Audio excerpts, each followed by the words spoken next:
ഇതിൽ ഞാൻ തർക്കിക്കാനൊന്നുമില്ല. ഇത് ഈ പ്രതാപൻ സാറും ശ്രീനാമയുടെ ഒക്കെ ആയിരക്കണക്കിന് കോടി ഇനിയിപ്പോൾ കേസ് വന്ന് തോറ്റു കഴിഞ്ഞിട്ടുണ്ടെങ്കിൽ അവർ ജയിലിൽ പോയി കിടക്കേണ്ടി വരും. അതിനും അവർ തയ്യാറായിരിക്കും. പക്ഷേ നമ്മുടെ കാര്യം അങ്ങനെയല്ലല്ലോ. അതുകൊണ്ട് പറഞ്ഞാണ് ഞാൻ ഇനി തർക്കിക്കാനൊന്നും വേണ്ടിയിട്ടല്ല. ഇതുവരെ മനസ്സിൻ്റെ ഉള്ളിൽ വെച്ചുകൊണ്ടിരുന്ന പല പല പ്രയാസങ്ങളും ഇത്തരം സാഹചര്യങ്ങൾ സ്വാഭാവികമാണ്. മനുഷ്യന് പുറത്തേക്ക് വരും. ഇത് പറഞ്ഞാലേ മനുഷ്യൻ്റെ ബുദ്ധിമുട്ടുകൾ പറഞ്ഞാലാണ് ആളുകൾ കേൾക്കുള്ളൂ. ഇത്രയും നാൾ ഞാൻ പറഞ്ഞല്ലോ, നമ്മൾ വ്യക്തിപരമായിട്ട് ഓരോരുത്തരിലേക്കുമാണ് നമ്മൾ പറഞ്ഞുകൊണ്ടിരുന്നത്. ഇനിയിപ്പോൾ അതുകൊണ്ട് കാര്യമില്ല. നമ്മളോട് ചോദിക്കുന്നവരോട് നമുക്കെന്ന് മറുപടി പറയാനുള്ളത്. എന്നോട് ചോദിക്കുന്നവരോട് എനിക്ക് ഇതുപോലെ പറഞ്ഞ് എനിക്ക് പറ്റില്ല. എനിക്കിങ്ങനെ ഈ ഒഴിവ് കഴിവുകളൊന്നും പറഞ്ഞിട്ട് അവരെ സമാധാനിപ്പിക്കാൻ എനിക്ക് കഴിയില്ല. എനിക്കുള്ളതായിട്ട് പറയുന്ന ശീലമാണ് എനിക്കുള്ളത്. അപ്പോൾ അതുകൊണ്ട് ഞാനിത് തർക്കിക്കാനോ നിങ്ങളെ ബുദ്ധിമുട്ടിക്കാനോ വേണ്ടിയിട്ട് പറയുന്നതല്ല. നിങ്ങൾ ഗ്രൂപ്പിൻ്റെ അഡ്മിനാണ്, നിങ്ങൾ ഇതുമായി ബന്ധപ്പെട്ട ഏറ്റവും ലീഡറാണ് എന്നുള്ള നിനക്ക് ഉത്തരവാദിത്തപ്പെട്ട ആളാണ് എന്നുള്ള വിശ്വാസത്തിലാണ് നമ്മൾ ഓരോരുത്തരും നമ്മളൊരു കാര്യം പറയണത്. അതിന് മറുപടിയോ അല്ലെങ്കിൽ അതിന് യുക്തമായ തീരുമാനങ്ങൾ എടുക്കേണ്ട ചുമതല നിങ്ങൾക്കുണ്ട്. അതിൻ്റെ ആ ഒരു മര്യാദ നിങ്ങൾ പാലിക്കണം. അതായത് നിങ്ങൾക്ക് ഇതുവരെ നമ്മൾ ആരെയും ഒരു രീതിയിൽ ബുദ്ധിമുട്ടിച്ചിട്ടില്ല. ഇന്നലെ ഒരു കോടതി വിധി വന്നു, അത് പ്രതികൂലമാണ്. അതുകൊണ്ടാണല്ലോ നമ്മൾ ഇത്രയും ഈ കാര്യങ്ങളൊക്കെ പറയേണ്ടി വരുന്നത്.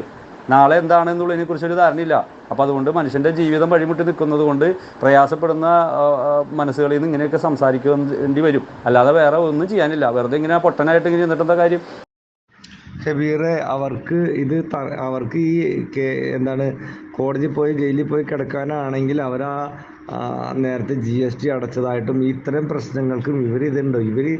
നിരന്തരം നമ്മുടെ കൂടെ നിൽക്കുകയല്ലേ, നമ്മളവരെ വിശ്വസിക്കുകയല്ലേ ചെയ്യേണ്ടത്. ഞങ്ങൾ അങ്ങനെയാണ് ചെയ്യേണ്ടത്, ഞാൻ അങ്ങനെയാണ്. അപ്പോൾ അതുകൊണ്ട് നമ്മളുടെ ചെറിയ ചെറിയ തർക്കങ്ങൾ ഇവിടെ നിർത്താം. കാര്യങ്ങൾ കമ്പനി കൃത്യമായിട്ട് ചെയ്യട്ടെ, അതിൻ്റെ കൂടെ നമ്മൾ നിന്നും കൊടുക്കുക. കാരണം കുറേ കാര്യങ്ങൾ അവിടെ ആവശ്യമുണ്ട്. പല പ്രശ്നങ്ങളും പരിഹരിക്കേണ്ടതുണ്ട്. അപ്പോൾ അതിൻ്റെ കൂടെ നമ്മൾ കോമ്പറ്റന്റ് അതോറിറ്റി കേസ് കൊടുക്കുകയാണെങ്കിൽ തന്നെ എത്രയും വർഷം പിടിക്കുന്നത് കബീറിന് അറിയാവോ? അത് കൃത്യമായിട്ട് അന്വേഷിച്ചാൽ അറിയാൻ പറ്റും. പക്ഷെ നമ്മുടെ കമ്പനി ശരിയായി വന്നാൽ കൂടി ഒരു മാസം 1.5 മാസം അതിനുള്ളിൽ അത് ക്ലിയർ ആയിട്ട് വരും. മനസ്സിലായോ? ഇവിടെ നടന്ന പ്രശ്നങ്ങൾ വേറെ കുറച്ച് ഗുരുതരമായ കാര്യങ്ങളൊക്കെയാണ് അവിടെ നടന്നത്. മനസ്സിലായോ? ഒരു ജഡ്ജാണ് സാധാരണ അത് വന്ന് വായിക്കേണ്ടത്. അങ്ങനത്തെ കാര്യങ്ങളൊന്നും അവിടെ കോടതിയിൽ നടന്നിട്ടില്ല. അപ്പം ഇനി അതിനെക്കുറിച്ച് കൂടുതൽ പറഞ്ഞിട്ട് കാര്യമില്ല. കാരണം ഇത് ഹൈക്കോടതിയിൽ ചെന്ന് ഇതിൻ്റെ കാര്യങ്ങൾ കൃത്യമായിട്ട് വരട്ടെ എന്നല്ലേ പറഞ്ഞത്. ഇനി 2 ആഴ്ച കഴിഞ്ഞിട്ട് 3 ആഴ്ച കൊടുത്തിട്ടല്ല, നാളെയോ മറ്റന്നാളോ ആണ് അതിൻ്റെ ഹർജി സമർപ്പിക്കാൻ പോണേന്നാണല്ലോ പറഞ്ഞത്. അപ്പം അത് കഴിയട്ടെ.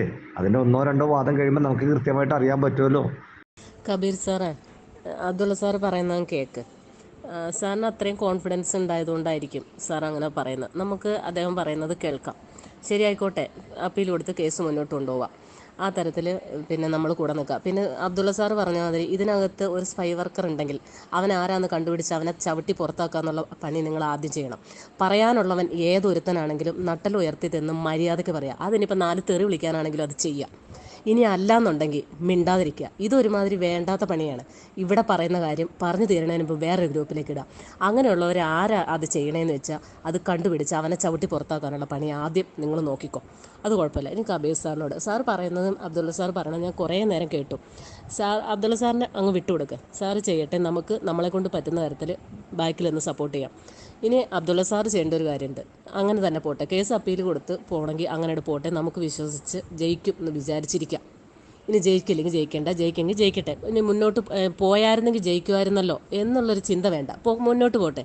പക്ഷെ നമ്മൾ ഇപ്പം ഇതിനകത്തുള്ള ആളുകൾ മുഴുവൻ, ഇതിനകത്ത് ഉള്ള ഒരാൾ പോലും കഷ്ടപ്പാട് അനുഭവിക്കാത്തവർ, വെറുതെ ഇരിക്കുന്ന പൈസ കൊണ്ട് ഇട്ടവരുണ്ടാവില്ല. ഭൂരിഭാഗം ആളുകളും ഈ പറഞ്ഞ പോലെ ഗോൾഡ് മണയം വെച്ചും പിന്നെ കടം മേടിച്ചും ഒക്കെ പൈസ കൊണ്ടിട്ടവരാണ്. നമ്മൾ പറഞ്ഞു ചേർത്തവരുണ്ട്, എന്നെ വിശ്വസിച്ച് എൻ്റെ കൂടെ ചേർന്നവരുണ്ട്. അവർക്ക് ഞാനിനി പൈസ തിരിച്ചു കൊടുക്കാനുള്ള പരിപാടികൾ ആസൂത്രണം ചെയ്തുകൊണ്ടിരിക്കുകയാണ്. എൻ്റെ കയ്യിൽ ഉണ്ടായിട്ടല്ല, പല വഴിക്കും കടം മേടിച്ചും അഡ്ജസ്റ്റ് ചെയ്തും തിരിച്ചും മറിച്ചും അവർക്ക് കൊടുക്കാനുള്ള പൈസ എന്തായാലും 1 മാസം 1.5 മാസത്തിനകം കൊടുത്തു തീർക്കണം. അപ്പം നമ്മളിനി ഒരു കാര്യം ചെയ്യാം. ഇപ്പോൾ അത് എൻ്റെ ഉത്തരവാദിത്തമാണല്ലോ. എന്നെ വിശ്വസിച്ച് ചേർന്നവർക്ക് പൈസ കൊടുക്കുക എന്നുള്ളത് എൻ്റെ ഉത്തരവാദിത്തമാണ്. അപ്പം നിങ്ങളെ വിശ്വസിച്ച് നിങ്ങളുടെ കൂടെ ചേർന്നവർക്ക് ഒരു ബുദ്ധിമുട്ടുണ്ടാവാതെ, അവരൊരു അതിക്രമം ചെയ്യാതെ നോക്കേണ്ട ഉത്തരവാദിത്വം നിങ്ങൾക്കും ഉണ്ട്. നമുക്ക് ചെയ്യാൻ പറ്റുന്നത് ഇപ്പം എന്തായാലും ഏറ്റവും മുകളിലിരിക്കുന്ന പ്രതാപൻ സാറ്, ശ്രീനാമ അടക്കം ഏറ്റവും മുകളിലിരിക്കുന്നവരുടെ കയ്യിൽ എന്തായാലും അവരുടെ പേഴ്സണൽ അക്കൗണ്ടുകളിലൊക്കെ ഇഷ്ടം പോലെ പൈസ ഉണ്ടാവുമല്ലോ. കമ്പനിയുടെ അക്കൗണ്ടല്ലേ ഫ്രീസ് ചെയ്തിട്ടുള്ളൂ. പേഴ്സണൽ അക്കൗണ്ടിൽ അത്യാവശ്യം പൈസ എല്ലാവർക്കും തന്നെ ഉണ്ട്. നിങ്ങളെല്ലാവരും കൂടി ആലോചിച്ച് തീരുമാനിച്ച് ഒരു തീരുമാനത്തിലെത്ത്. കുറച്ച് പൈസയെങ്കിലും എല്ലാവർക്കും ഇതിനകത്ത് ചേർന്ന് ബുദ്ധിമുട്ട് അനുഭവിക്കുന്ന എല്ലാവർക്കും അറ്റ്ലീസ്റ്റ് നമ്മുടെ അക്കൗണ്ടുകളിൽ വന്നു കിടക്കുന്ന പൈസകളുണ്ട്. ഇപ്പോൾ പൂളിംഗോ അല്ലാതെ ആക്റ്റീവ് ഇൻകത്തിൽ തന്നെ വന്ന് കിടക്കുന്ന പൈസകളുണ്ട്. നമ്മൾ വിഡ്രോ ചെയ്തിട്ട് നമ്മുടെ അക്കൗണ്ടിലേക്ക് എത്താതെ കിടക്കുന്ന പൈസകളുണ്ട്. ഒന്ന് കണക്ക് കൂട്ടിയിട്ട് പറ്റുന്ന ഒരു സഹായം എല്ലാവരും കൂടി ആലോചിച്ച് ചെയ്യും.